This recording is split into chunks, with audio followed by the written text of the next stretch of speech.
प्रथमं वक्रतुण्डं च एकदन्तं द्वितीयकम् एकादशं गणपतिं द्वादशं तु गजाननं द्वादशैतानि नामानि त्रिसन्ध्ययः पठे नरः न च विघ्नभयं तस्य सर्वसिद्धिकरं प्रभो.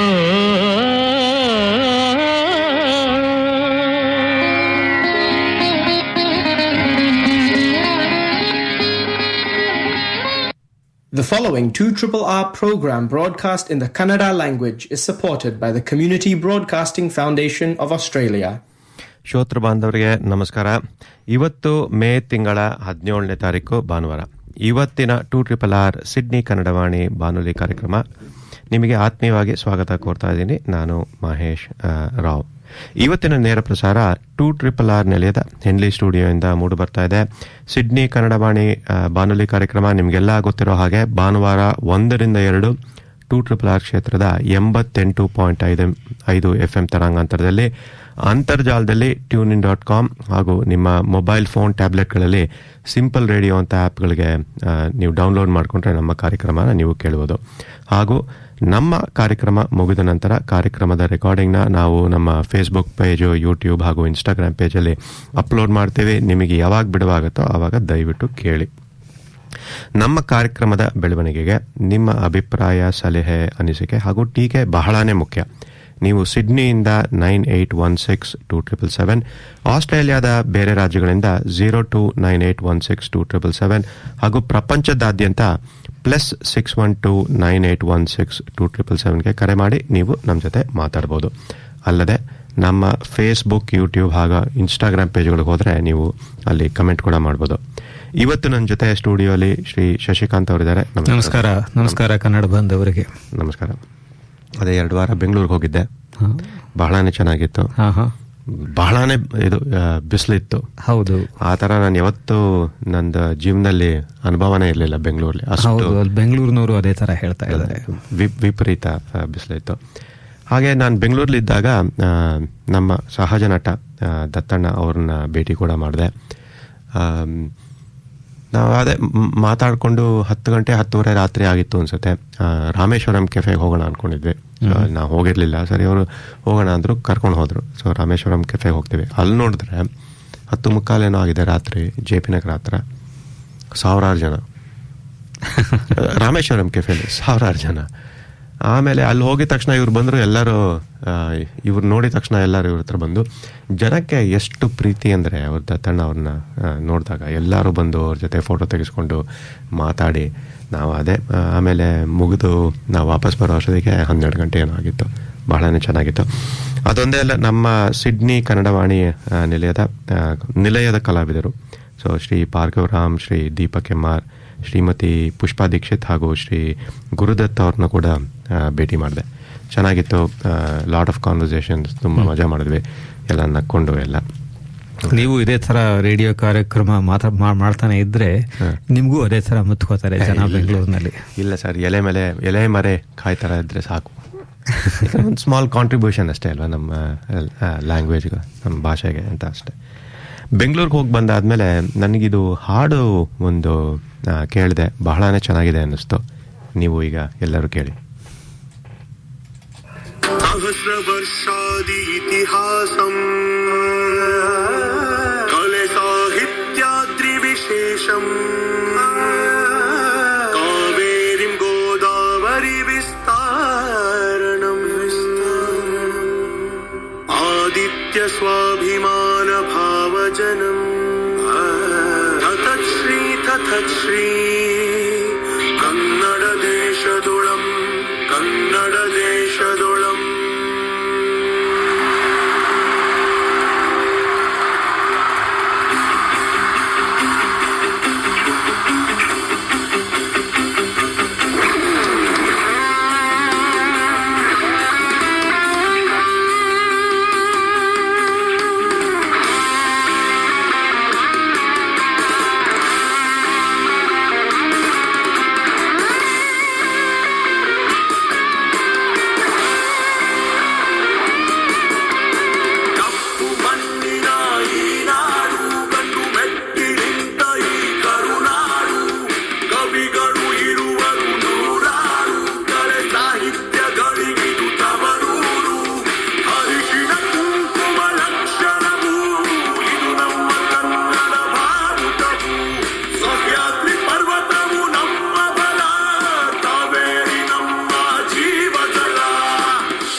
ಬಹಳನೇ ಇಷ್ಟ ಆಯ್ತು ಹಾಡು. ಹೌದು, ತುಂಬಾ ಅರ್ಥಪೂರ್ಣವಾಗಿದೆ ಹಾಡು. ಮಾಡರ್ನ್ ಇದೆ. ಹೌದು. ಬೆಂಗಳೂರಿಂದ ವಿದ್ವಾನ್ ಅರ್ಜುನ್ ಭಾರದ್ವಾಜ್ ಅವರು ಸಿಡ್ನಿಗೆ ಮತ್ತೆ ಬಂದಿದ್ದಾರೆ. ಅಂದರೆ ಒಂದು 2-3 ಸತಿ ಮುಂಚೆನೂ ಬಂದಿದ್ದಾರೆ. ಅವ್ರನ್ನ ನಮ್ಮ ಸಿಡ್ನಿ ಕನ್ನಡವಾಣಿಯ ಡಾಕ್ಟರ್ ಸಿಡ್ನಿ ಶ್ರೀನಿವಾಸ್ ಹಾಗೂ ಶ್ರೀ ರಾಜ್ ನಟರಾಜನ್ ಅವರು ಇಂಟರ್ವ್ಯೂ ಮಾಡಿದ್ರು ಮೊನ್ನೆ ಶುಕ್ರವಾರ. ಆ ಇಂಟರ್ವ್ಯೂನ ಈಗ ಕೇಳೋಣ. ಭರದ್ವಾಜ್ ಅವರೇ, ನೀವು ಸಿಡ್ನಿಗೆ ಹಿಂದೆನೂ ಬಂದಿದ್ದೀರಾ, 3ನೇ ಸಲ ಅಂತ ಹೇಳಿದ್ರು. ಮತ್ತೊಮ್ಮೆ ಸ್ವಾಗತ ಅಂತ ಹೇಳ್ಬಿಡೋಣ. ಮತ್ತು ಸಿಡ್ನಿ ಕನ್ನಡವಾಣಿಗೂ ಸ್ವಾಗತ. ನಮಸ್ಕಾರ ನಟರಾಜನ್ ಅವರೇ, ಮತ್ತೆ ನಮಸ್ಕಾರ ಶ್ರೀನಿವಾಸ್ ಅವರೇ. ಬಹಳ ಸಂತೋಷ. ಸಿಡ್ನಿಗೆ ನಾನು ಪ್ರತಿ ಸಲ ಬಂದಾಗ್ಲೂ ನಮ್ಮ ದೇಶದ ಒಂದು ಭಾಗಕ್ಕೆ ಬಂದ ಹಾಗೆ ಅನ್ಸುತ್ತೆ, ಯಾವುದೋ ಪರದೇಶಕ್ಕೆ ಹೋದಾಗೆ ಅನ್ಸೋದಿಲ್ಲ. ಇಲ್ಲಿರುವಂತಹ ಆತ್ಮೀಯತೆ ಮತ್ತೆ ಎಷ್ಟು ಚೆನ್ನಾಗಿ ಸ್ವಾಗತ ಮಾಡ್ತಾರೆ. ಈ ಒಂದು ಸರ್ಕಾರವಾಗಿರ್ಬೋದು ಅಥವಾ ಇಲ್ಲಿನ ಜನವಾಗಿರ್ಬೋದು, ತುಂಬಾ ಒಳ್ಳೆ ಸೌಹಾರ್ದತೆ, ಸ್ನೇಹಪರರಾಗಿ ಇರುವಂತದ್ದು. ಬಹಳ ಸಂತೋಷ ಆಗುತ್ತೆ ಇಲ್ಲಿಗೆ ಬರೋದು ಪ್ರತಿ ಸಲ. ಅದು ಅಲ್ಲದೆ ಇವತ್ತಿನ ನಿಮ್ಮ ಉಪನ್ಯಾಸ ಕೇಳಿದು ಮಹಾಭಾರತದ ಮೇಲೆ, ನನಗೆ ಮಹಾಭಾರತನ ನಮ್ಮ ತಾಯಿ ಚಿಕ್ಕಂದಿನಲ್ಲಿ ಹೇಳ್ಕೊಟ್ಟಿದ್ದು ಜ್ಞಾಪಕ ಬಂದರೂ ಸಹ ಅದರದ್ದು ಒಂದು ಬೇರೆ ಒಂದು ಆ್ಯಂಗಲಿಂದ ನೀವು ಹೇಳಿದ್ದು ನಾನು ಕೇಳಿ ನನಗೆ ಬಹಳನೇ ಆಶ್ಚರ್ಯ ಆಯಿತು, ಸಂತೋಷನೂ ಆಯಿತು. ಇದು ಎಲ್ಲ ರೀತಿಯ ಗ್ರಂಥಗಳ ಮೇಲೂ ಇದೇ ಥರ ಮಾಡ್ತೀರಾ ನೀವು ಉಪನ್ಯಾಸಗಳನ್ನ? ಮಹಾಭಾರತ ನನಗೆ ತುಂಬಾ ಪ್ರೀತಿ ಪಾತ್ರವಾದಂತಹ ಒಂದು ಗ್ರಂಥ. ಅದು ಒಂದರಲ್ಲಿ ಯದಿಹಾಸ್ತಿ ತದನ್ಯತ್ರ ಎನ್ನೇ ಹಾಸ್ತಿ ನ ತತ್ವಚಿತ ಅಂತ ಹೇಳಿರೋ ಹಾಗೆ ಮಹಾಭಾರತದಲ್ಲಿ ಎಲ್ಲವೂ ಉಂಟು, ಇಲ್ಲದೆ ಇರುವಂತದ್ದೇ ಇಲ್ಲ. ನಮ್ಮ ಮಾನವೀಯ ಮೌಲ್ಯಗಳು, ಯಾವುದನ್ನ ಪುರುಷಾರ್ಥಗಳು ಅಂತ ಕರಿತೀವಿ, ಧರ್ಮ, ಅರ್ಥ, ಕಾಮ, ಮೋಕ್ಷ, ಇದು ಸಂಪೂರ್ಣ ರೀತಿಯಲ್ಲಿ ಮಹಾಭಾರತದಲ್ಲಿ ನಮಗೆ ಕಾಣಿಸುತ್ತೆ. ಮಹಾಭಾರತದ ಮೂಲ ಆವೃತ್ತಿ ಯಾವುದಿದೆ ಸಂಸ್ಕೃತದಲ್ಲಿ, ಅದನ್ನ ನಾನು ಕವರ್ ಟು ಕವರ್ ಅಂತ ಹೇಳ್ಬೋದು, ಹಾಗೆ ಓದಿದ್ದೀನಿ. ಚಿಕ್ಕ ವಯಸ್ಸಿಂದಲೇನೆ ನಮ್ಮ ಅಜ್ಜಿ ಶ್ರೀಮತಿ ಇಂದಿರಾ ವೆಂಕಟೇಶನ್ ಅಂತ ಅನ್ನೋರು, ಶ್ರೀನಿವಾಸ್ ಅವ್ರಿಗೆ ಚೆನ್ನಾಗಿ ಪರಿಚಯನೇ ಇರುವಂತವ್ರು. ಅವರು ಗಮಕಿ ಆಗಿದ್ರು. ಅವರು ಮಾಡ್ತಿದ್ದಂತಹ ಕಾವ್ಯವಾಚನ, ಕುಮಾರವ್ಯಾಸ ಭಾರತ, ಜೈಮಿನಿ ಭಾರತ, ಇದನ್ನ ಕೇಳ್ಕೊಂಡು ಬೆಳೆದಿದ್ದು. ಹಾಗೇನೆ ಚಿಕ್ಕ ವಯಸ್ಸಲ್ಲೇನೆ AR ಕೃಷ್ಣಶಾಸ್ತ್ರಿ ಅಂತ ಅವ್ರು ನಂಗೆ ಚಿಕ್ಕ ಮುತ್ತಾತ ಇದ್ದ ಹಾಗೆ, ಅವರ ವಚನ ಭಾರತ ಅನ್ನುವಂಥದ್ದು ಕನ್ನಡದಲ್ಲಿ ಬಂದಿರುವಂತಹ ಸುಂದರವಾದಂತಹ ಗದ್ಯ ರೂಪ, ಇಡೀ ಮಹಾಭಾರತದ ಒಂದು ಗದ್ಯ ರೂಪ. ಇಡೀ ಒಂದು ಆನೆಯನ್ನ ಒಂದು ಚಿತ್ರದಲ್ಲಿ ಹೇಗೆ ಕ್ಯಾಪ್ಚರ್ ಮಾಡಬಹುದು, ಆನೆಯಷ್ಟು ಆಕಾರವಿಲ್ಲದೆ ಇರಬಹುದು, ಆ ಚಿತ್ರದಲ್ಲಿ ಆನೆಯ ಎಲ್ಲ ಅವಯವಗಳು ಕೂಡ, ಎಲ್ಲ ಡೀಟೇಲ್ಸ್ ಕೂಡ ಹೇಗೆ ಹಿಡಿಯಲ್ಪಡುತ್ತದೋ ಆ ರೀತಿಯಾಗಿ ಕೃಷ್ಣಶಾಸ್ತ್ರಿಗಳು ಅದನ್ನ ಸಂಗ್ರಹವಾಗಿ ಹಿಡಿದಿದ್ದಾರೆ.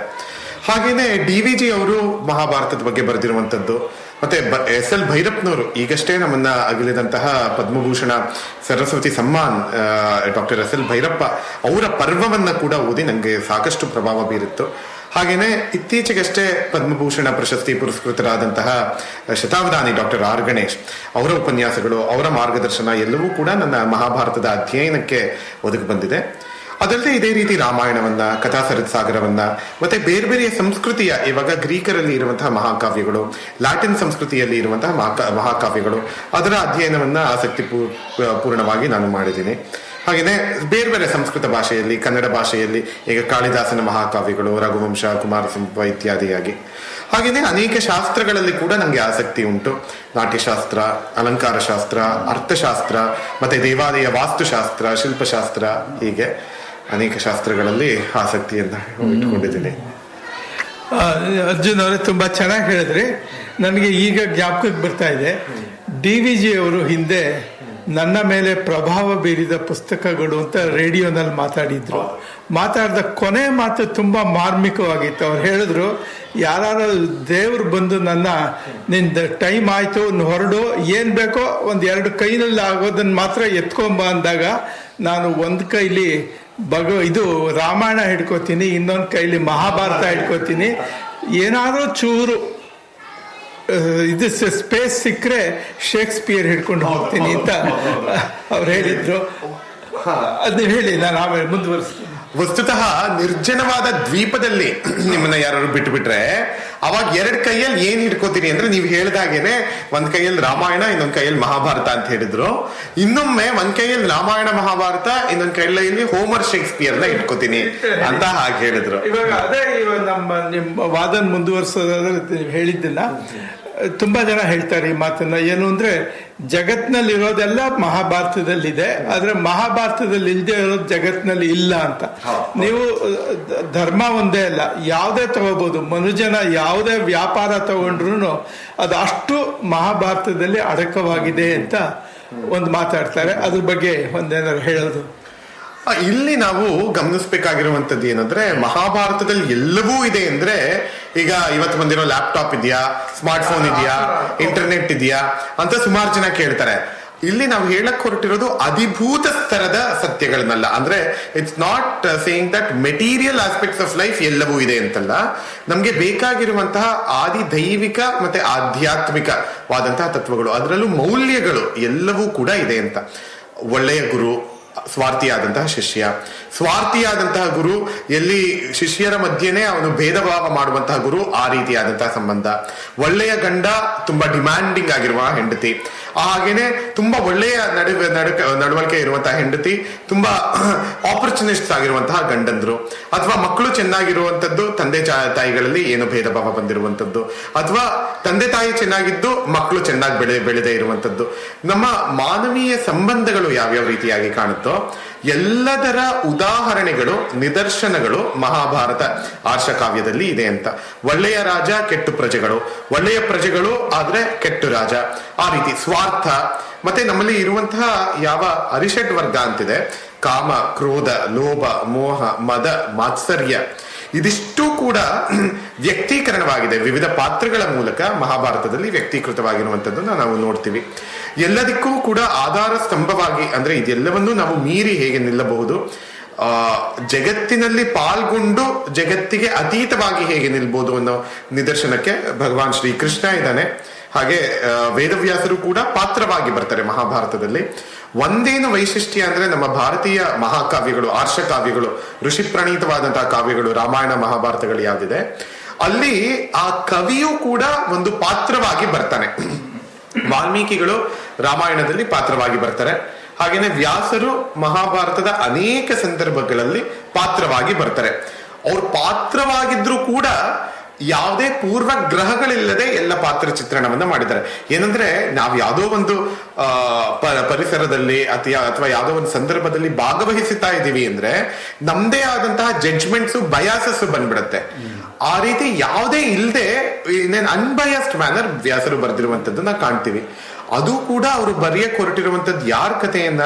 ತಮ್ಮ ಭೌತಿಕವಾದ ಮೊಮ್ಮಕ್ಕಳ ಕಥೆಯನ್ನ. ಪಾಂಡವರು, ಕೌರವರು ಅವರ ಭೌತಿಕವಾದ ಮೊಮ್ಮಕ್ಕಳು. ಯಾಕೆಂದ್ರೆ ಧೃತರಾಷ್ಟ್ರ ಹುಟ್ಟಿದ್ದು ವ್ಯಾಸರ ಮೂಲಕನೇ, ಪಾಂಡು ಹುಟ್ಟಿದ್ದು ಕೂಡ ವ್ಯಾಸರ ಮೂಲಕನೇ.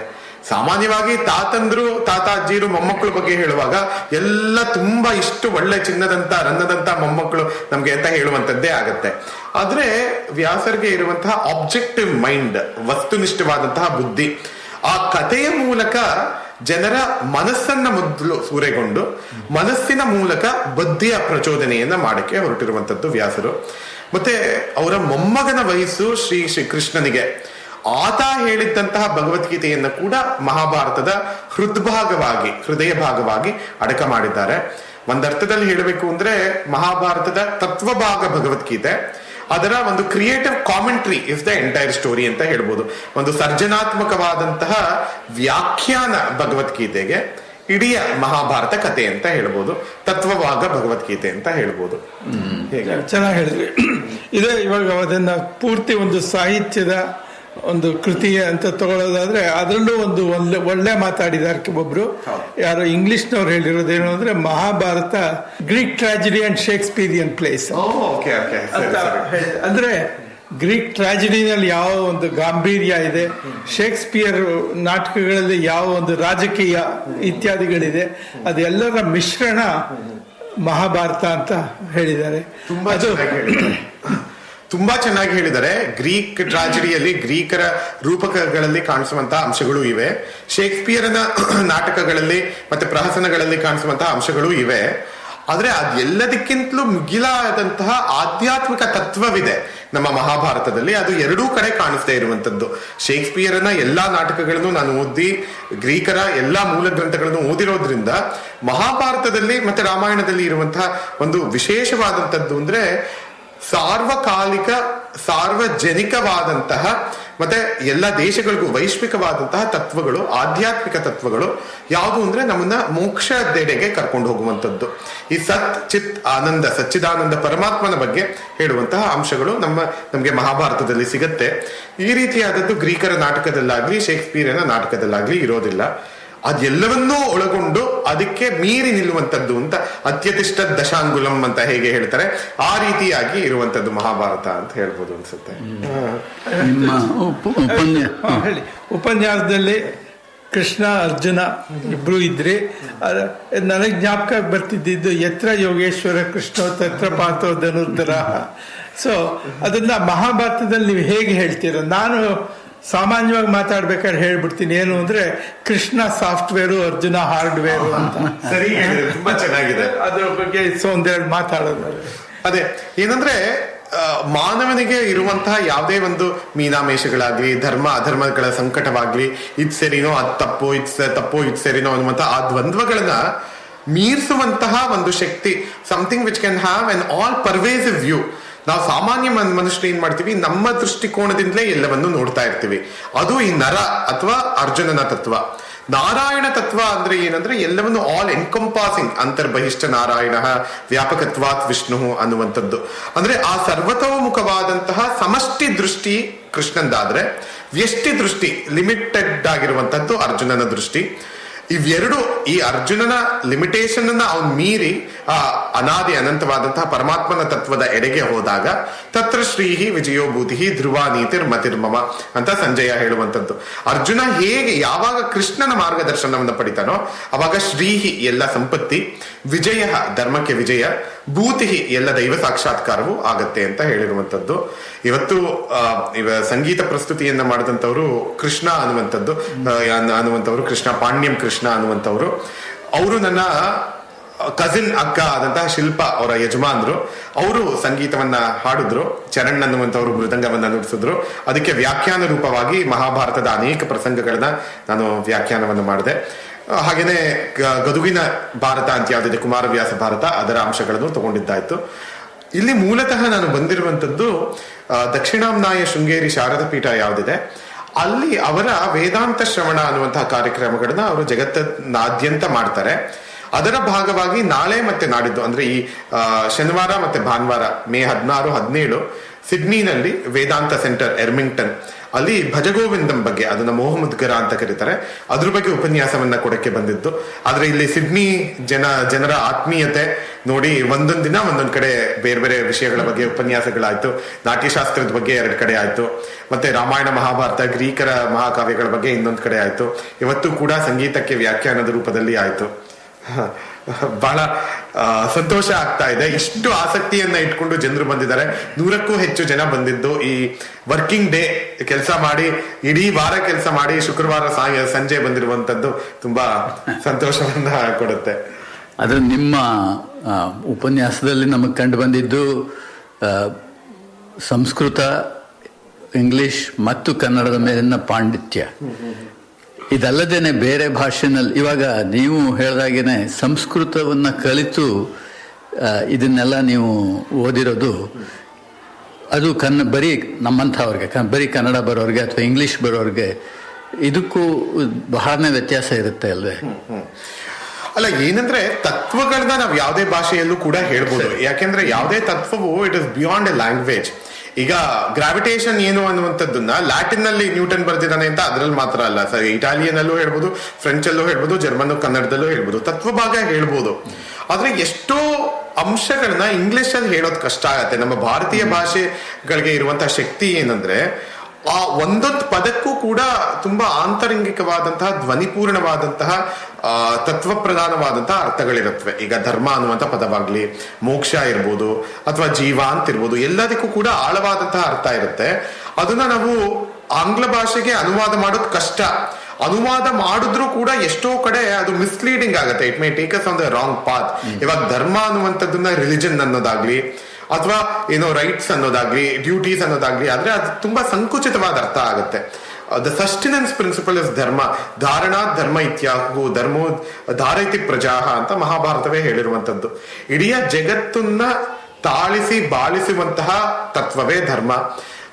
ಹೇಗೆ ನಮ್ಮ ಆಸೆಗಳನ್ನ ಕಾಮನೆಗಳನ್ನ ನಾವು ಸ್ವಲ್ಪ ಕಾಂಪ್ರಮೈಸ್ ಮಾಡಿಕೊಂಡು ಲಿವ್ ಅಂಡ್ ಲೆಟ್ ಲಿವ್ ಅಂತ ಯಾವ್ದಿದೆ ಆ ಒಂದು ತತ್ವವೇ ಧರ್ಮ ಅನ್ನುವಂಥದ್ದನ್ನ ನೋಡಿದಾಗ ಧರ್ಮ ಅನ್ನುವಂಥದ್ದು ಬರೀ ಹಿಂದೂಗಳ ಸ್ವತ್ತು ಅನ್ನೋದಾಗಿ ಅದೆಲ್ಲ ಅಲ್ಲ. ಜಗತ್ತಿನ ಒಳ್ಳೆಯ ಯೋಗಕ್ಷೇಮಕ್ಕೆ ಬೇಕಾಗಿರುವಂತಹ ಮೂಲಭೂತವಾದಂತಹ ಸಾಮಗ್ರಿ, ಮೂಲಭೂತವಾದಂತಹ ಸಾಕ್ಷಾತ್ಕಾರ ಎಲ್ಲರೂ ಮಾಡ್ಕೋಬೇಕಾಗಿರುವಂತದ್ದು ಅಂತ ಗೊತ್ತಾಗುತ್ತೆ.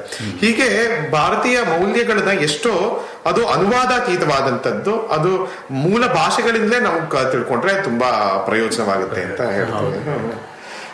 ಆಮೇಲೆ ನಂದು ಒಂದು ಪ್ರಶ್ನೆ, ಇದು ನೀವು ಅತಿ ಪ್ರಸಂಗಿ ಅಂತ ಹೇಳ್ಬೋದೋ ಏನೋ. ಮಹಾಭಾರತ, ಅದರ ತತ್ವ, ಅದರ ಮಾರಲ್ಸು ನೀವು ಹೇಳಿದಾಗೆ ಅದರಲ್ಲಿ ಎಷ್ಟೊಂದು ಅರ್ಥ ಅಡಗಿದೆ ಒಂದೊಂದು ಕ್ಯಾರೆಕ್ಟರ್ನಲ್ಲೂ, ಒಂದೊಂದು ಪದದಲ್ಲೂ. ಆದರೆ ಇದು ಕಟ್ಟುಕಥೆಯೇ ಅಥವಾ ನಿಜವಾದಂಥ ನಡೆದಂಥ ಕಥೆಯೇ ಅನ್ನೋದನ್ನ ಬಹಳ ಜನ ವಾದಿಸ್ತಾ ಇದ್ದಾರೆ. ನಿಮ್ಮ ಮನಸ್ಸಿನಲ್ಲಿ ಏನನ್ಸುತ್ತೆ? ಇದನ್ನ ಸುಮಾರು ಜನ ಉತ್ತರ ಕೊಟ್ಟಿದ್ದಾರೆ. ಡಾಕ್ಟರ್ ಡಿ ವಿ ಗುಂಡಪ್ಪನವರೇ ತುಂಬಾ ಚೆನ್ನಾಗಿ ಹೇಳಿದ್ದಾರೆ. ಪ್ರೊಫೆಸರ್ ಎ ಆರ್ ಕೃಷ್ಣಶಾಸ್ತ್ರಿ ಅವರು ಹೇಳಿದ್ದಾರೆ. ಏನಂದ್ರೆ ವ್ಯಾಸರು ಮತ್ತೆ ವಾಲ್ಮೀಕಿ ಇಬ್ರು ಕೂಡ ಮಹರ್ಷಿಗಳು ತಾವು ಕಾವ್ಯವನ್ನ ಬರೆಯಕ್ಕೆ ಹೊರಟಿರೋದು ಅಂತ ಹೇಳಿರೋದು. ಕಾವ್ಯವನ್ನ ಬರಿಬೇಕಾದ್ರೆ ನಡೆದಂತಹ ಘಟನೆಗಳಿಂದ ಸ್ಫೂರ್ತಿಯನ್ನ ಪಡೆದಿರುವಂತದ್ದು ಸಾಮಾನ್ಯ. ಆ ಘಟನೆಗಳ ಜೊತೆಗೆ ಅತಿಶಯೋಕ್ತಿ ಮತ್ತೆ ಉತ್ಪ್ರೇಕ್ಷೆ ಅಂದ್ರೆ ಎಕ್ಸಾಜುರೇಷನ್ಸ್ ಮತ್ತೆ ಕೆಲವೊಂದಿಷ್ಟು ಸಿಂಬಾಲಿಕ್ ಎಲಿಮೆಂಟ್, ಸಾಂಕೇತಿಕವಾದಂಥದ್ದು ಅಥವಾ ರೂಪಕವಾದಂಥದ್ದು, ಅಂದ್ರೆ something which is like A symbol, ಆ ರೀತಿಯಾಗಿ ಸೇರಿಸುವಂಥದ್ದು ಸರ್ವೇ ಸಾಮಾನ್ಯ. ಇವಾಗ ನಾನೇ ಯಾರು ಕೇಳಿದ್ರೆ ಏನಾಗ್ತಿದೆ ಅಂದ್ರೆ ನಂಗೆ ಆಕಾಶ ತಲೆ ಮೇಲೆ ಬಿದ್ದಾಗ ಆಗ್ತಿದೆ ಅಂತ ಹೇಳ್ತೀನಿ. ಅಂದ್ರೆ ಲಿಟ್ರಲ್ ಆಗಿ ಆಕಾಶ ತಲೆ ಮೇಲೆ ಬಿದ್ದಿದೆ ಅಂತ ಅರ್ಥ ಅಲ್ಲ. ಅಂದ್ರೆ ಅಷ್ಟು ನಂಗೆ ಟೆನ್ಷನ್ ಆಗ್ತಿದೆ ಅಥವಾ ಅಷ್ಟು ಆತಂಕ ಆಗ್ತಿದೆ ಅಂತ ಹಾಗೆ ಹೇಳುವಂಥದ್ದು. ಅಥವಾ ಊಟ ಇವತ್ತು ನಮ್ಮ ತಾಯಿ ನಂಗೆ ಸರಿಯಾದ ಸಮಯಕ್ಕೆ ಕೊಡ್ತಿದ್ರೆ 10 ದಿನದಿಂದ ನೀನ್ ನಂಗೆ ಊಟ ಹಾಕಿಲ್ಲ ಅಂತ ಹೇಳ್ತೀನಿ. ಅಥವಾ ಯಾರನ್ನೋ ನೋಡಿ ತುಂಬಾ ದಿನ ಆಯ್ತು ಅಂದ್ರೆ ಶತಮಾನಗಳಿಂದ ನಿಮ್ಮನ್ ಕಂಡಿಲ್ವಲ್ಲ ಅಂತ ಹೇಳ್ತೀವಿ. ಶತಮಾನಗಳಷ್ಟು ಯಾರು ಬದುಕ್ತಾರೆ ಅಂದ್ರೆ ಅಷ್ಟು ದೀರ್ಘಕಾಲ ಅಂತ ಒಂಥರ ಎಕ್ಸಾಜುರೇಷನ್. ಸೊ ಯಾವುದೇ ಒಂದು ಐಡಿಯಾನ to drive home a message using exaggerations and hyperbole is rather common in all works of poetry. So ಹಾಗಾಗಿ ಈ ನಡೆದ ಘಟನೆ ಜೊತೆ ಕಲ್ಪನಾತ್ಮಕವಾದಂಥದ್ದು, ಸರ್ಜನಾತ್ಮಕವಾದಂಥದ್ದು ಅಂದ್ರೆ ಕ್ರಿಯೇಟಿವ್ ಎಲಿಮೆಂಟ್ಸ್, ಅದನ್ನ ಕವಿಗಳು ಸೇರಿಸೇ ಇದ್ದಾರೆ. ನಿಜವಾಗ್ಲೂ ನಡೆದಂತಹ ಘಟನೆಯ ಆಧಾರದ ಮೇಲೆ ಬಂದಿರುವಂತದ್ದು ರಾಮಾಯಣ ಮಹಾಭಾರತ ಎರಡೂ ಕೂಡ. ಅದು ಯಾವಾಗ ನಡೆದಿದ್ದು ಅನ್ನೋದು ಕೂಡ ನಮ್ಗೆ ಶಾಸನಗಳಲ್ಲಿ ಸಿಗತ್ತೆ. ರವಿಕೀರ್ತಿ ಶಾಸನ ಅಂತ ಐಹೊಳೆಯಲ್ಲಿದೆ, ಮೇಗುತಿ ಜಿನಾಲಯ ಅಂತ. ಅಲ್ಲಿ ಯಾವ ಕಾಲಘಟ್ಟದಲ್ಲಿ, ಯಾವ ಇಸ್ವಿ, ಯಾವ ವರ್ಷದಲ್ಲಿ ನಡೆದಿದ್ದು ಮಹಾಭಾರತ ಯುದ್ಧ ಅನ್ನೋದು ಕೂಡ ಇದೆ. ಅದರ ಮೇಲೆ ಒಂದಿಷ್ಟು ಫಿಕ್ಷನಲ್ ಎಲಿಮೆಂಟ್ಸ್ ಆಡ್ ಮಾಡಿದ್ದಾರೆ, ಅದನ್ನು ಸೇರಿಸಿದ್ದಾರೆ ಅಂತ ಹೇಳ್ಬೇಕಾಗುತ್ತೆ. ಆದ್ರೆ ನನಗೆ ಒಂದು ಬಹಳ ಸಂತೋಷದ ವಿಷಯ ಏನು ಅಂತಂತಂದ್ರೆ, ನಾವು ಯಾವಾಗಲೂ ಯೋಚನೆ ಮಾಡ್ತಾ ಇದ್ವು ನಮ್ಮ ಧರ್ಮ, ನಮ್ಮ ಸಂಸ್ಕೃತಿ ಯುವ ಪೀಳಿಗೆಗೆ ಹೇಗೆ ನಾವು ಅದನ್ನ ನೀಡಬಹುದು, ಏನು ಪ್ರಯತ್ನ ಪಡ್ಬೋದು ನಾವು ಅಂತ. ಆದ್ರೆ ನಿಮ್ಮನ್ನು ನೋಡಿದ್ರೆ ನಮ್ಮ ಮಕ್ಕಳಷ್ಟು ವಯಸ್ಸು ನಿಮಗೆ, ನಿಮ್ಮಿಂದ ನಾವು ಕಲಿಯೋದು ಅಷ್ಟೊಂದಿದೆ. ಅಷ್ಟೊಂದು ನೀವು ದೀರ್ಘವಾಗಿ ಇದನ್ನ ಯೋಚನೆ ಮಾಡಿ ನಿಮ್ಮ ಒಂದು ಕೆರಿಯರ್ನೇ ಮುಡುಪಾಗಿಟ್ಟಿರೋದನ್ನ ನೋಡಿದ್ರೆ ನನಗೆ ಬಹಳ ಸಂತೋಷ ಆಗ್ತಾ ಇದೆ. ಇದೇ ರೀತಿ ಹಲವಾರು ನಿಮ್ಮ ಥರನೇ ನಿಮ್ಮನ್ನು ನೋಡಿ ಮತ್ತು ಅನುಸರಿಸಿರುವಂಥ ಯುವ ಪೀಳಿಗೆ ನಿಮಗೆ ಭಾರತದಲ್ಲಿ ಕಂಡು ಬರ್ತಾ ಇದೆಯಾ? ಕಂಡು ಬರ್ತಾ ಇದೆ, ನಿಜವಾಗ್ಲೂ ಕಂಡು ಬರ್ತಾ ಇದೆ. ವಸ್ತುತಃ ನನಗಿಂತ ಚಿಕ್ಕವರು ಎಷ್ಟೋ ಜನ ಇದ್ದಾರೆ, ನನ್ನ ವಿದ್ಯಾರ್ಥಿಗಳು. ಅವ್ರು ನಂಗಿಂತ ಇನ್ನೂ ಪ್ರತಿಭಾವಂತರು ಅನೇಕ ಕ್ಷೇತ್ರಗಳಲ್ಲಿ, ಸಂಗೀತ, ನೃತ್ಯ, ಶಿಲ್ಪ, ಚಿತ್ರ ಮತ್ತೆ ಸಂಸ್ಕೃತ ಅಂತೂ ಇದ್ದೇ ಇದೆ. ತುಂಬಾ ಪ್ರತಿಭಾವಂತರು ಯುವಕರು ಚೆನ್ನಾಗಿ ಕಾಣಿಸ್ತಾ ಇದ್ದಾರೆ. ಹಾಗಾಗಿ ಭಾರತೀಯ ಸಂಸ್ಕೃತಿಗಾಗ್ಲಿ, ಈ ಆರ್ಷ ಕಾವ್ಯಗಳಿಗಾಗ್ಲಿ, ಸನಾತನ ಧರ್ಮಕ್ಕಾಗ್ಲಿ ಸಾವಿಲ್ಲ, ಅದು ಸನಾತನವಾಗೇ ಉಳಿಯುತ್ತೆ ಅಂತ ಭರವಸೆ ಬರ್ತಾ ಇದೆ. ವಸ್ತುತಃ ಇಲ್ಲಿ ಸಿಡ್ನಿಯಲ್ಲಿ ನೋಡಿದ್ರೆ ಕೂಡ ನಂಗೆ ಹಾಗೆ ಅನ್ನಿಸ್ತಾ ಇದೆ. ನಿನ್ನೆ ತಾನೇ ಸಿಡ್ನಿ ಸಾಂಸ್ಕ್ರಿಟ್ ಸ್ಕೂಲಲ್ಲಿ ನನ್ನ ಒಂದು ಉಪನ್ಯಾಸ ಇತ್ತು. ಅಲ್ಲಿ ಆಗ್ತಿರುವಂತಹ ಕಲಿಕೆಯನ್ನ ನೋಡಿದಾಗ, ಅಥವಾ ಇಲ್ಲಿ ಅನೇಕ ನೃತ್ಯ ಶಾಲೆಗಳಿವೆ ಅಲ್ಲಿ ಆಗ್ತಿರುವಂತದ್ದು, ಅಥವಾ ಇವರು ಕೃಷ್ಣ ಅವರೇ ನಡೆಸುವಂತಹ ಸಂಗೀತ ಶಾಲೆ, ಬೇರೆ ಬೇರೆ ಅವರು ಎಲ್ಲ ಸಂಗೀತವನ್ನ ಪಾಠ ಮಾಡೋದು ಎಲ್ಲ ನೋಡಿದ್ರೆ ಭಾರತ ಭೂಖಂಡವಲ್ಲದೆ ಜಗತ್ತಿನಾದ್ಯಂತ ಈ ಸನಾತನ ಸಂಸ್ಕೃತಿ ತುಂಬಾ ಚೆನ್ನಾಗಿ ಉಳಿತಾ ಇದೆ, ಎಲ್ಲಾ ಕಡೆನೂ ಬೇರೂರ್ತಿದೆ ಅಂತ ನೋಡಿ ಬಹಳ ಸಂತೋಷ ಆಗುತ್ತೆ. ಇಲ್ಲಿ ಇಷ್ಟು ಜನ ಈ ಶುಕ್ರವಾರ ಸಾಯಂಕಾಲ ಸೇರಿದ್ದಾರೆ ಅಂದ್ರೇನೆ ಅದೇ ಒಂದು ಭರವಸೆಯನ್ನ ನೀಡುವಂತದ್ದು. ಇವರೆಲ್ಲ ಯಾವುದೋ ಒಳ್ಳೆ ಕೆಲಸ ಮಾಡಿರ್ಬೇಕು ನಿಮ್ಮ ಉಪನ್ಯಾಸನ ಬಂದು ಕೇಳೋದಿಕ್ಕೆ. ಅಲ್ಲ, ಇಷ್ಟು ಒಳ್ಳೆ ಸತ್ಸಂಗ ಸಿಗೋದು ನನ್ನ ಅದೃಷ್ಟ ನಿಜವಾಗ್ಲೂ. ಇವತ್ತು ಕಾಲಾವಕಾಶ ಮಾಡಿಕೊಂಡು ನಮ್ಮ ಜೊತೆ ಕೂತ್ಕೊಂಡು ಸಿಡ್ನಿ ಕನ್ನಡವಾಣಿಗೆ ಈ ಸಂದರ್ಶನ ಕೊಟ್ಟಿದ್ದಕ್ಕೆ ನಿಮಗೆ ಬಹಳ ಧನ್ಯವಾದಗಳು. ಬಹಳ ಧನ್ಯವಾದ ನಟರಾಜ್ ಅವರೇ. ಮತ್ತೆ ಅಬ್ಬಾ, ಅವರು ವಿದ್ವಾನ್ ಅರ್ಜುನ್ ಭಾರದ್ವಾಜ್ ಅವರು ಮಹಾಭಾರತದ ಬಗ್ಗೆ ಮತ್ತೆ ಭಾಷೆ ಬಗ್ಗೆ ಪಾಂಡಿತ್ಯನೇ. ಹೌದು, ಪರ್ಟಿಕ್ಯುಲರ್ಲಿ ಕನ್ನಡ ಅವ್ರು ಮಾತಾಡೋದು ಏನು ನಿರರ್ಗಳವಾಗಿ ಕನ್ನಡ ಮಾತಾಡ್ತಾರೆ ಅವರು. So doctor Sydney Srinivas, Shri Raj Natarajan ಹಾಗೂ ವಿದ್ವಾನ್ ಅರ್ಜುನ್ ಭಾರದ್ವಾಜ್ ಅವರಿಗೆ ಧನ್ಯವಾದಗಳು. ನಾನು ಅದೇ ಅಂದ್ಕೊಂಡೆ, ಅವರು ಮಹಾಭಾರತದ ಬಗ್ಗೆ ಮಾತಾಡಬೇಕಾದ್ರೆ ದೀಪಕ್ ಎಮ್.ಆರ್ ಅವರು ಒಂದು ಎಕ್ಸ್ಪರ್ಟ್ ಮಹಾಭಾರತದ್ದು. So may be some kind of collaboration ಮಾಡುವಂಥ ಕಾನ್ವರ್ಸೇಷನ್ ಮಾಡಿದ್ರೆ ಚೆನ್ನಾಗಿರಬಹುದೇನೋ. ಹೌದು. ಈಗ ಒಂದು ಸ್ಪಾನ್ಸರ್ ಸಂದೇಶ ಕೇಳಿ ಕಾರ್ಯಕ್ರಮನ ಮುಂದುವರ್ಸೋಣ. 101 Music, an Australian production music catalog of over 250,000 track titles to suit all your production needs. Music to propel the stories you want to tell. Whether it's a local brand advertisement or underscoring a television series, 101 Music delivers emotional solutions through music. Go to www.101.audio, search catalogs to license the music you need. 101 Music is a proud sponsor of 2RRR.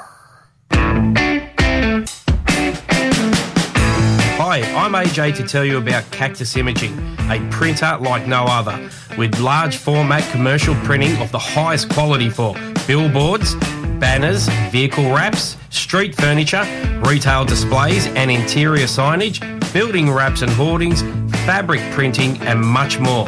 Yes, 2RRR sponsor Cactus Imaging, a printer like no other. For further inquiry, go to cactusimaging.com.au. Cactus Imaging, a printer like no other. Are you looking for somewhere where you can let your creative juices flow? The Rotary Club of Hunters Hill, in partnership with Twilight Aged Care, invites you to a new weekly art group, a creative space for local artists and hobbyists alike. Whether you enjoy watercolors, acrylic or sketching, everyone is welcome. The group meets Wednesdays 10 a.m. to 1 p.m. at the Sunroom Cafe, Community Hall, 20A Alexandra Street, Hunters Hill. For more information and to register, contact Barbara on 0409 041 219. Local 2RRR sponsor, Community Bank North Ryde, loves giving back to our community. Last year alone, they invested 94% of their prior year's net profit after tax towards a bunch of local initiatives. All made possible because you choose to bank with them. Proudly part of Bendigo Bank, Community Bank North Ryde in Cox's Road Mall. ನೀವು ಕೇಳ್ತಾ ಇದ್ದೀರಾ 2RRR Sydney Kannadavani. ಈಗ ಶ್ರೀ ವಿಜಯ್ ಕುಮಾರ್ ಹಲಗಲಿ ಅವರು ದೂರವಾಣಿ ಕರೆ ಮಾಡಿದ್ದಾರೆ. ನಮಸ್ಕಾರ sir. ನಮಸ್ಕಾರ ಮಹೇಶ್ ಅವರೇ. ನಮಸ್ಕಾರ, ಹೇಳಿ ಸರ್. ಅದೇ ಈಗ ನಾನು ಈಗ ನಿಮ್ಮ ಸಿಡ್ನಿ ಕನ್ನಡವಾಣಿ ಕಾರ್ಯಕ್ರಮದ ಕೇಳುಗರಿಗೆ ಮತ್ತು ಕನ್ನಡಿಗರಿಗೆ ಒಂದು ಸಿಡ್ನಿ ಕನ್ನಡ ಸಂಘದ ಪರವಾಗಿ ಒಂದು ಕಾರ್ಯಕ್ರಮ ಆಯೋಜಿಸ್ತಾ ಇದ್ದೀವಿ. ಅದ್ರ ಬಗ್ಗೆ ವಿವರಗಳನ್ನ ಕೊಡಬೇಕು ಅಂತ. ಖಂಡಿತ ಹೇಳಿ ಸರ್.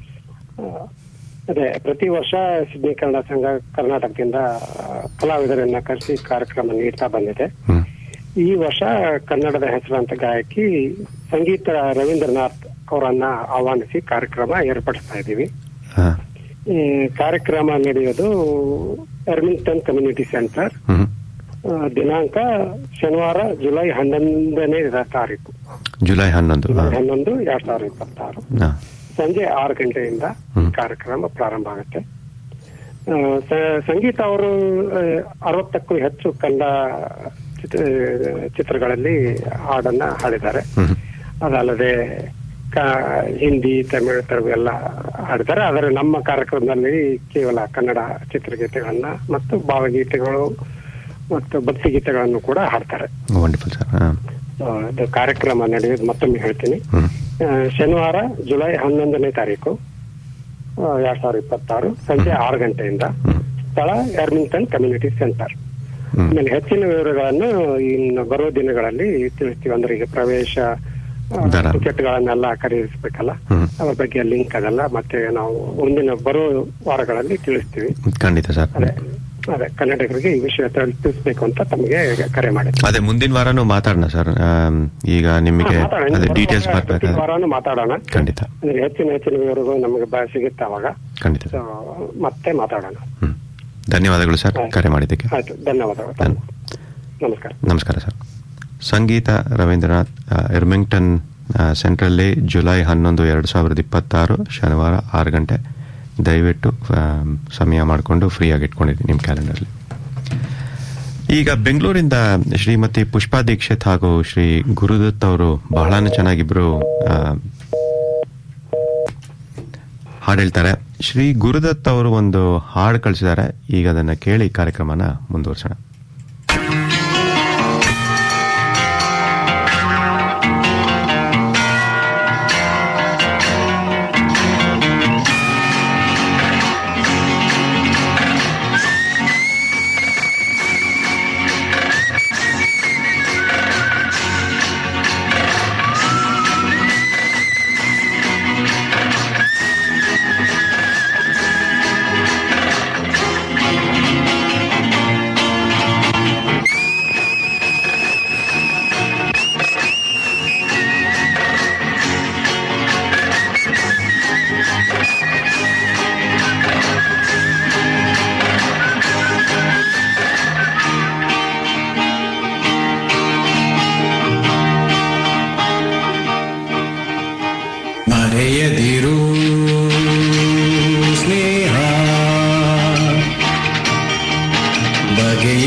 ಧನ್ಯವಾದಗಳು ಶ್ರೀ ಗುರುದತ್ ಸರ್ ಅವ್ರಿಗೆ. ಹೀಗೆ ನಿಮಗೆ ನಿಮ್ಮ ಕೊಡುಗೆಗಳು ಬರ್ತಾನೆ ಇರಲಿ. ಈ ವಾರದಿಂದ ಒಂದು ಹೊಸ ಅಂಕಣ ಶ್ರೀ ಶಶಿಕಾಂತ್ ಸರ್ ಅವರು ತರ್ತಾ ಇದ್ದಾರೆ, ವ್ಯಕ್ತಿ ವಿಶೇಷ ಅಂತ. ಈ ವಾರದ ವಿಶೇಷ ವ್ಯಕ್ತಿ ಯಾರು ಸರ್? ಈ ವಾರದ ವಿಶೇಷ ವ್ಯಕ್ತಿ ಶ್ರೀ ಗಿರೀಶ್ ಕಾರ್ನಾಡ್ ಅವರು. ನಮಸ್ಕಾರ ಕನ್ನಡ ಬಾಂಧವರೇ, ನಾನು ಶಶಿಕಾಂತ್ ಮಾತಾಡ್ತಾ ಇರೋದು. ಮಹೇಶ್ ಹೇಳ್ದಾಗೆ ಇಂದಿನ ನಮ್ಮ ವ್ಯಕ್ತಿ ವಿಶೇಷ ಸಂಚಿಕೆಯಲ್ಲಿ ನಾವು ಸ್ಮರಿಸುತ್ತಿರುವುದು ಕನ್ನಡ ಸಾಹಿತ್ಯ ಮತ್ತು ಕಲಾ ಪ್ರಪಂಚದ ಧ್ರುವತಾರೆ ಪದ್ಮಭೂಷಣ ಗಿರೀಶ್ ಕಾರ್ನಾಡ್ ಅವರನ್ನು. ಇವತ್ತ್ಯಾತಕ್ಕೆ ಅವರನ್ನು ನೆನೆಸ್ಕೋತಾ ಇದ್ದೀವಿ ಅಂದರೆ, ಗಿರೀಶ್ ಅವರು ಮೇ 19, 1938 ಇಂದಿನ ಮಹಾರಾಷ್ಟ್ರ ರಾಜ್ಯದ ಮಾಥರಾನ್ನಲ್ಲಿ ಜನಿಸಿದವರು. ಇಂದು ಮೇ 17 ಅಲ್ವಾ, ಇನ್ನು 2 ದಿವಸ ಅವರ ಜನ್ಮದಿನ ಬರ್ತಾ ಇದೆ. ಅದಕ್ಕೋಸ್ಕರ ಅವರು ವಿಚಾರವಾಗಿ ಗಮನಿಸಬೇಕಾದ ಕೆಲವು ಅಂಶಗಳೇನೆಂದರೆ, ಗಿರೀಶ್ ಅವರು ಕೇವಲ ನಟರಲ್ಲ, ಅವರು ಅಂತಾರಾಷ್ಟ್ರೀಯ ಮಟ್ಟದಲ್ಲಿ ಖ್ಯಾತಿ ಗಳಿಸಿದ ನಾಟಕಕಾರರು, ಜ್ಞಾನಪೀಠ ಪ್ರಶಸ್ತಿ ವಿಜೇತ ಸಾಹಿತಿಗಳು ಮತ್ತು ಅದ್ಭುತ ನಿರ್ದೇಶಕರು ಕೂಡ. ನಮ್ಮ ಇತಿಹಾಸ ಮತ್ತು ಪುರಾಣಗಳನ್ನಿಟ್ಟುಕೊಂಡು ಅವರು ಬರೆದ ತೊಗಲಕ್, ಹಯವದನ ಮತ್ತು ತಲೆದಂಡದಂತಹ ನಾಟಕಗಳು ಐತಿಹಾಸಿಕ ಸ್ಪರ್ಶ ನೀಡಿ ಇಂದಿಗೂ ಪ್ರಸ್ತುತವಾಗಿವೆ. ಅವರು ಆಕ್ಸ್ಫರ್ಡ್ ವಿಶ್ವವಿದ್ಯಾನಿಲಯದಲ್ಲಿ ವ್ಯಾಸಂಗ ಮಾಡಿ ಜಾಗತಿಕ ವೇದಿಕೆಯಲ್ಲಿ ಕನ್ನಡದ ಕಂಪನ್ನು ಪಸರಿಸಿದರು.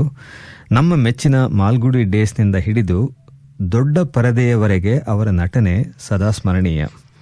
ಗಿರೀಶ್ ಅವರು ಕನ್ನಡ, ಇಂಗ್ಲಿಷ್, ಕೊಂಕಣಿ, ಮರಾಠಿ ಮತ್ತು ಹಿಂದಿ ಭಾಷೆಗಳಲ್ಲಿ ಪಾರಂಗತರಾಗಿದ್ದರು. ಕನ್ನಡ ಸಂಸ್ಕೃತಿಯನ್ನು ಕನ್ನಡೇತರರಾಗಿಯೂ ಕೂಡ ಆಧುನಿಕ ಜಗತ್ತಿಗೆ ಪರಿಚಯಿಸಿದ ಈ ಮಹಾನ್ ಚೇತನಕ್ಕೆ ಅವರ ಜನ್ಮದಿನದ ನೆನಪಿನಾರ್ಥವಾಗಿ ಇಂದು ನಮ್ಮ ನಮನ. ನಮಸ್ಕಾರ.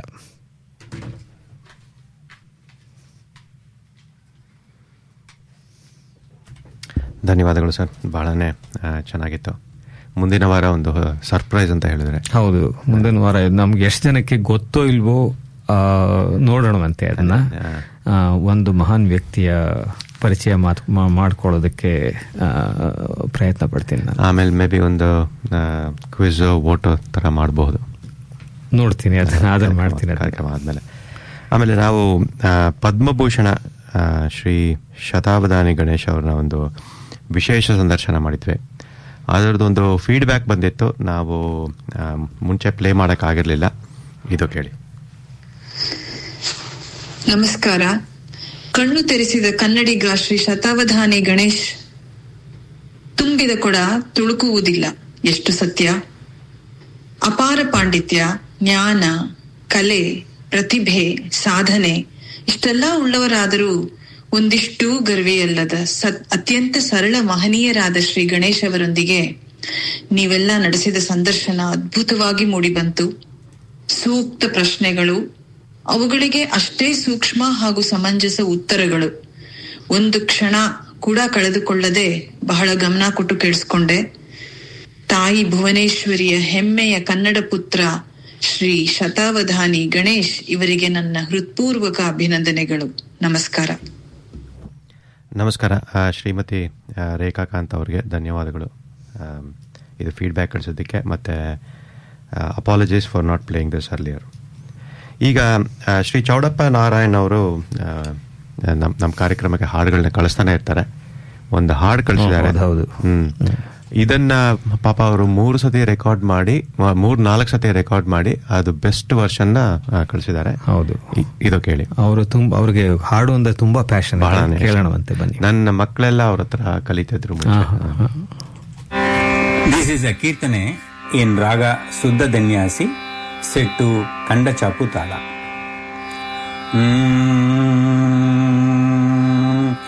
ನಾರಾಯಣ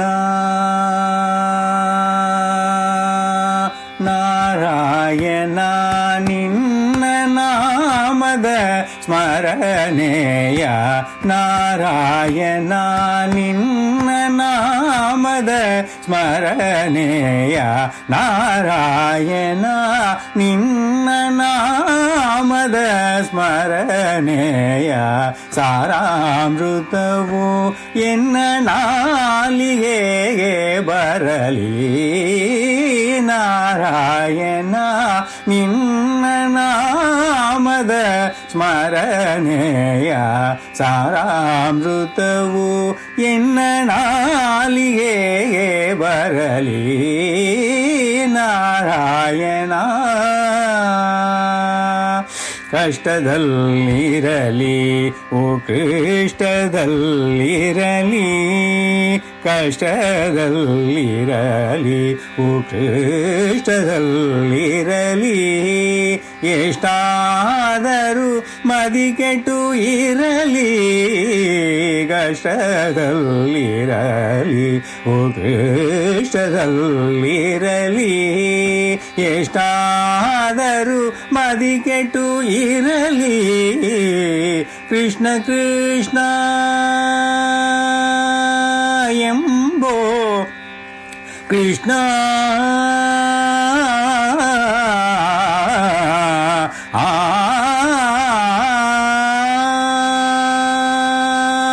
ಕೃಷ್ಣ ಕೃಷ್ಣ ಎಂಬೋ ಸಿಸ್ಟರು ಬೇಡುವ ಕೃಷ್ಣ ಕೃಷ್ಣ ಎಂಬೋ ಸಿಸ್ಟರು ಬೇಡುವ ಕೃಷ್ಣ ಕೃಷ್ಣ ಎಂಬೋ ಸಿಸ್ಟರು ಬೇಡುವ ಅಷ್ಟಾಕ್ಷರ ಮಹಾ ಮಂತ್ರದ ನಾಮವ ಅಷ್ಟಾಕ್ಷರ ಮಹಾ ಮಂತ್ರದ ನಾಮವ ನಾರಾಯಣ ನಿನ್ನ ನಾಮದ ಸ್ಮರಣೆಯ ಸಾರಾಮೃತವು ಎನ್ನ ನಾಲಿಗೆಗೆ ಬರಲಿ ನಾರಾಯಣ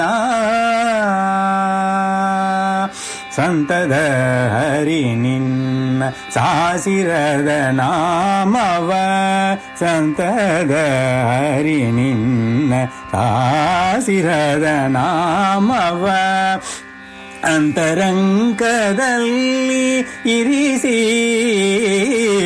ಸಂತದ ಹರಿ ನಿನ್ನ ಸಾಸಿರದ ನಾಮವ ಅಂತರಂಗದಲ್ಲಿ ಇರಿಸಿ ಸಂತದ ಹರಿ ನಿನ್ನ ಸಾಸಿರದ ನಾಮವ ಅಂತರಂಗದಲ್ಲಿ ಇರಿಸಿ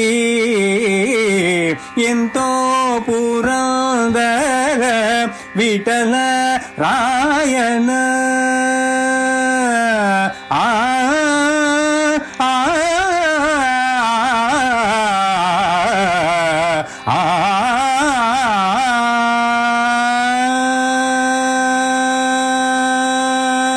ಎಂತೋ ಪುರಂದರ ವಿಠಲ ರಾಯನ ಎಂತೋ ಪುರಂದರ ವಿಠಲ ರಾಯನ ಎಂತೋ ಪುರಂದರ ವಿಠಲ ರಾಯನ ಅಂತ್ಯಕಾಲದಲ್ಲಿ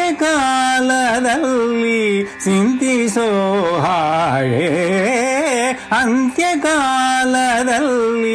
ಸಿಂತಿಸೋ ಹಾಯೇ ನಾರಾಯಣ ನಿನ್ನ ನಾಮದ ಸ್ಮರಣೆಯ ಸಾರಾಮೃತವು ಎನ್ನ ನಾಲಿಗೆಗೆ ಬರಲಿ Narayana Narayana Narayana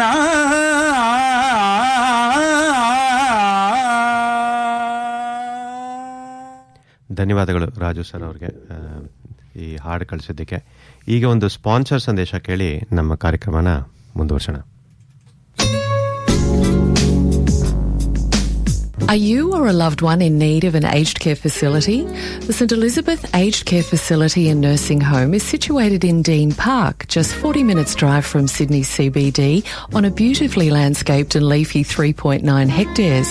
There are group therapy sessions with qualified staff, spiritual counselling, outings and celebrations for birthdays and Catholic holidays.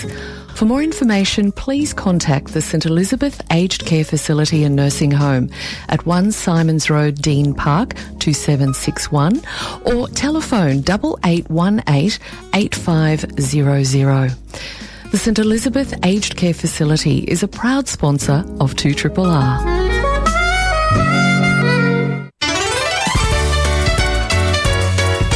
Hey mums, dads and carers, would you like to encourage your little ones who are up to 3 years old to become more involved in stories, songs and rhythms? Then Baby Bounce is for you. These free interactive sessions are fun and beneficial to everyone. Their aim is simply to instill a love of the library as well as to encourage early literacy. How good is that? They're being held on Fridays between 11 and noon during school terms at The Yarn, 64 Gladesville Road, Hunters Hill. For more information, telephone the Hunters Hill Council on 9879 9400.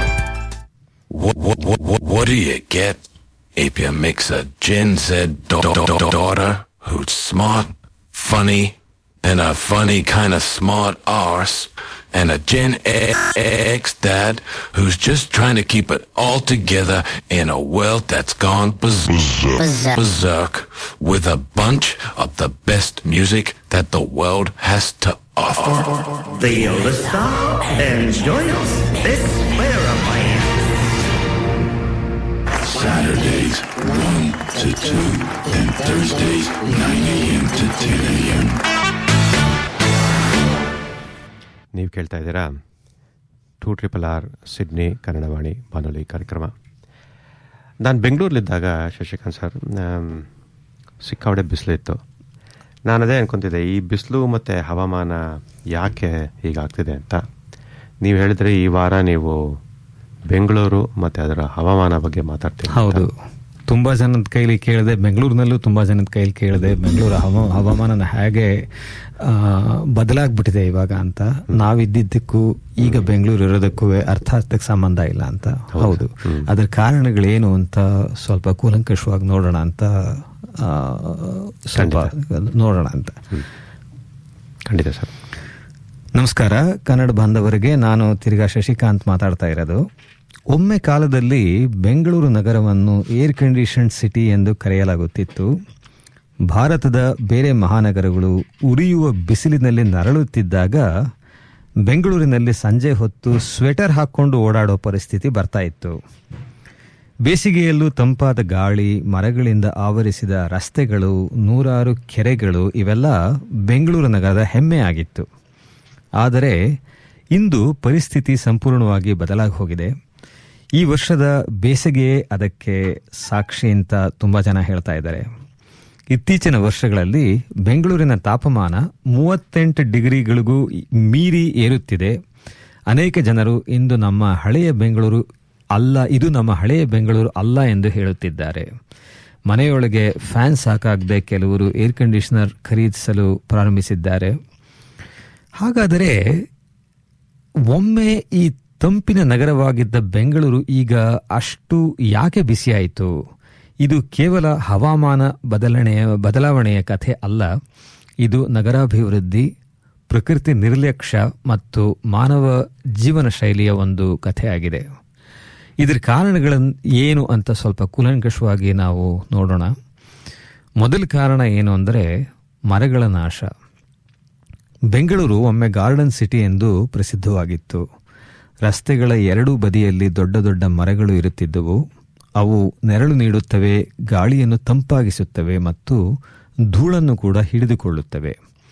ಆದರೆ ಕಳೆದ 2 ದಶಕಗಳಲ್ಲಿ ಜನಸಂಖ್ಯೆಯ ಹೆಚ್ಚಳ, ರಸ್ತೆ ವಿಸ್ತರಣೆ, metro ಕಾಮಗಾರಿ, apartment ನಿರ್ಮಾಣ ಮತ್ತು ವಾಣಿಜ್ಯ ಕಟ್ಟಡಗಳ ಹೆಚ್ಚಳದಿಂದ ಸಾವಿರಾರು ಮರಗಳು ಕಡಿದು ಹೋಗಿವೆ. ಮರಗಳು ಪ್ರಕೃತಿಯ ಏರ್ ಕಂಡೀಷನರ್ಗಳಂತ ಹೇಳ್ತಾರೆ. ಒಂದು ದೊಡ್ಡ ಮರ ದಿನಕ್ಕೆ 100 ಲೀಟರ್ ನೀರನ್ನು ವಾತಾವರಣಕ್ಕೆ ಬಿಡುಗಡೆ ಮಾಡಿ ಸುತ್ತಮುತ್ತಲಿನ ತಾಪಮಾನ ಕಡಿಮೆ ಮಾಡುತ್ತದೆ. ಮರಗಳು ಕಡಿಮೆಯಾದಂತೆ ನಗರ ಬಿಸಿಯಾಗತೊಡಗಿತು. ಎರಡನೇ ಕಾರಣ ಏನೆಂದರೆ ಕೆರೆಗಳ ಅಳಿವು. ಒಮ್ಮೆ ಬೆಂಗಳೂರಿನಲ್ಲಿ 100 ಕೆರೆಗಳು ಇದ್ದವು. ಕೆರೆಗಳು ಕೇವಲ ನೀರಿನ ಮೂಲವಲ್ಲ, ಅವು ನಗರದ ಉಷ್ಣತೆಯನ್ನು ನಿಯಂತ್ರಿಸುತ್ತಿದ್ದವು. ಆದರೆ ಅನೇಕ ಕೆರೆಗಳು ಒತ್ತುವರಿ, ಕಸ, ರಿಯಲ್ ಎಸ್ಟೇಟ್ ಅಭಿವೃದ್ಧಿ ಮತ್ತು ನಿರ್ವಹಣೆಯ ಕೊರತೆಯಿಂದ ನಾಶ ಆಗೋಗಿವೆ. ಕೆರೆ ಇದ್ದ ಜಾಗದಲ್ಲಿ ಕಾಂಕ್ರೀಟ್ ಕಟ್ಟಡ ಬಂದಾಗ ಭೂಮಿ ಹೆಚ್ಚು ಬಿಸಿಯನ್ನು ಹೀರಿಕೊಳ್ಳುತ್ತದೆ.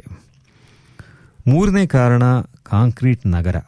ಇಂದು ಬೆಂಗಳೂರಿನಲ್ಲಿ ಗಾಜಿನ ಕಟ್ಟಡಗಳು, ಐಟಿ ಪಾರ್ಕ್ಗಳು, ಸಿಮೆಂಟ್ ರಸ್ತೆಗಳು ಮತ್ತು ಅಪಾರ್ಟ್ಮೆಂಟ್ಗಳು ಬಹಳ ವೇಗವಾಗಿ ಹೆಚ್ಚಾಗಿವೆ. ಕಾಂಕ್ರೀಟ್ ಮತ್ತು ಟಾರ್ ಹಗಲಿನ ಬಿಸಿಯನ್ನು ಹೀರಿಕೊಂಡು ರಾತ್ರಿ ಬಿಡುಗಡೆ ಮಾಡುತ್ತವೆ. ಇದರಿಂದ ನಗರ ಪ್ರದೇಶದ ತಾಪಮಾನ ಹೆಚ್ಚಾಗುತ್ತಿದೆ. ಹಿಂದೆ ರಾತ್ರಿ ಬೆಂಗಳೂರಿನಲ್ಲಿ ತಂಪು ಗಾಳಿ ಬೀಸುತ್ತಿತ್ತು.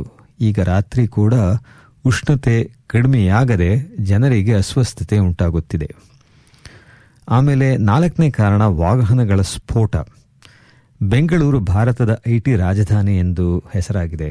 ಇಲ್ಲಿ ನಮಗೆಲ್ಲ ಗೊತ್ತಿರೋ ಹಾಗೇನೆ ಲಕ್ಷಾಂತರ ವಾಹನಗಳಿವೆ. ಕಾರುಗಳು, ಬೈಕ್ಗಳು, ಬಸ್ಗಳು ಮತ್ತು ಡೀಸೆಲ್ ವಾಹನಗಳು. ವಾಹನಗಳು ಕೇವಲ ಹೊಗೆ ಮಾತ್ರ ಬಿಡುವುದಿಲ್ಲ, ಅಪಾರ ಪ್ರಮಾಣದ ಉಷ್ಣತೆಯನ್ನು ಹೊರಹಾಕುತ್ತವೆ. ಟ್ರಾಫಿಕ್ ಜಾಮ್ನಲ್ಲಿ ನಿಂತಿರುವ ಸಾವಿರಾರು ವಾಹನಗಳು ನಗರವನ್ನು ನಿಧಾನವಾಗಿ ಬಿಸಿ ಮಾಡುವ ಯಂತ್ರಗಳಂತೆ ಕೆಲಸ ಮಾಡುತ್ತಿವೆ. 5ನೇ ಕಾರಣ ಜಾಗತಿಕ ಹವಾಮಾನ ಬದಲಾವಣೆ. ಇದು ಕೇವಲ ಬೆಂಗಳೂರಿನ ಸಮಸ್ಯೆ ಅಲ್ಲ, ಪ್ರಪಂಚಾದ್ಯಂತ ಹಿಮ ಕರಗುತ್ತಿದೆ, ಸಮುದ್ರ ಮಟ್ಟ ಏರುತ್ತಿದೆ, ಬಿಸಿ ಗಾಳಿ ಹೆಚ್ಚುತ್ತಿದೆ ಮತ್ತು ಮಳೆ ಮಾದರಿಗಳು ಬದಲಾಗುತ್ತಿವೆ. ಜಾಗತಿಕ ಹವಾಮಾನ ಬದಲಾವಣೆಯ ಪರಿಣಾಮ ಬೆಂಗಳೂರಿನ ಮೇಲೂ ಕಾಣುತ್ತಿದೆ. ಆದರೆ ಮುಖ್ಯ ವಿಷಯ ಏನೆಂದರೆ ಬೆಂಗಳೂರಿನ ಸ್ಥಳೀಯ ಪರಿಸರ ಹಾನಿಯೇ ಸಮಸ್ಯೆಯನ್ನು ಇನ್ನಷ್ಟು ಗಂಭೀರಗೊಳಿಸಿದೆ. ಇದರ ಪರಿಣಾಮ ಎಲ್ಲ ಏನು? ಈ ಬಿಸಿ ಗಾಳಿಯ ಪರಿಣಾಮವಾಗಿ ಹಿರಿಯ ನಾಗರಿಕರ ಆರೋಗ್ಯ ಸಮಸ್ಯೆಗಳು, ನೀರಿನ ಕೊರತೆ, ವಿದ್ಯುತ್ ಬಳಕೆ ಹೆಚ್ಚಳ, ಮಾನಸಿಕ ಒತ್ತಡ ಮತ್ತು ಉತ್ಪಾದನೆಯಲ್ಲಿ ಕುಸಿತ ಹೆಚ್ಚುತ್ತಿದೆ.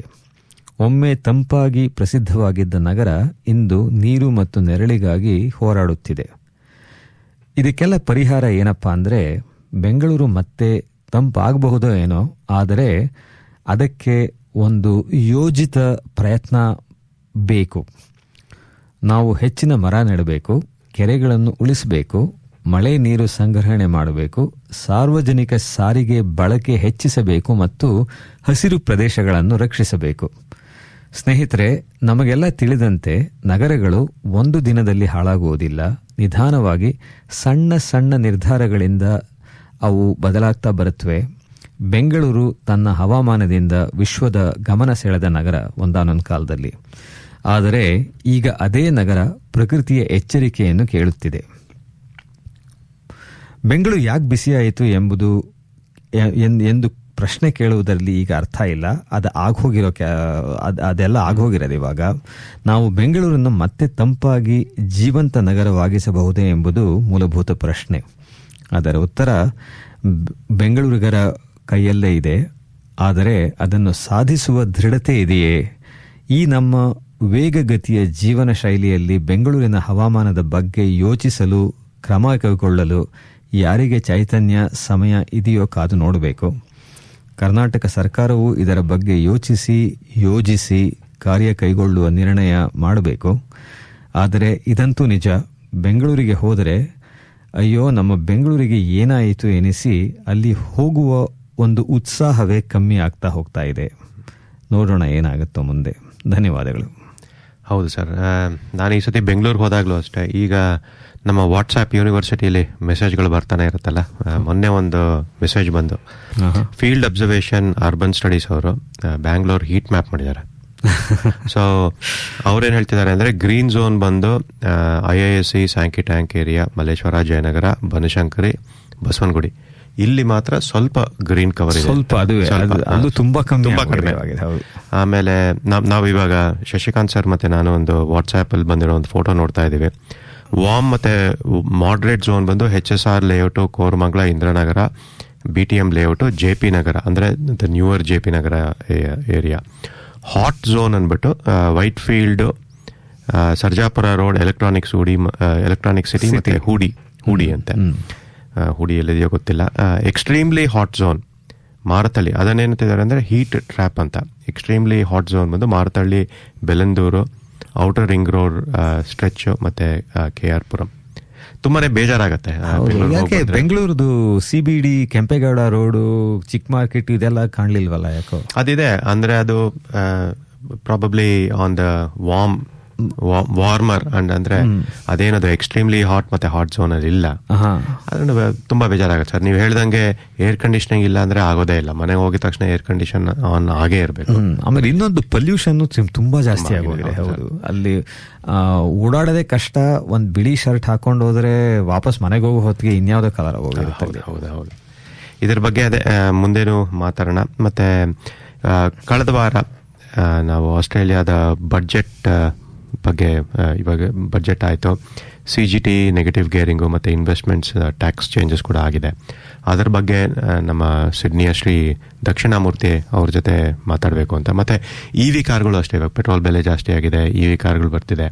ಇವಾಗ ದೇರ್ ಆರ್ ಆಪ್ಷನ್ಸ್, ನೀವು ಸ್ಯಾಲ್ರಿ ಸ್ಯಾಕ್ರಿಫೈಸ್ ಮಾಡ್ಬೋದು.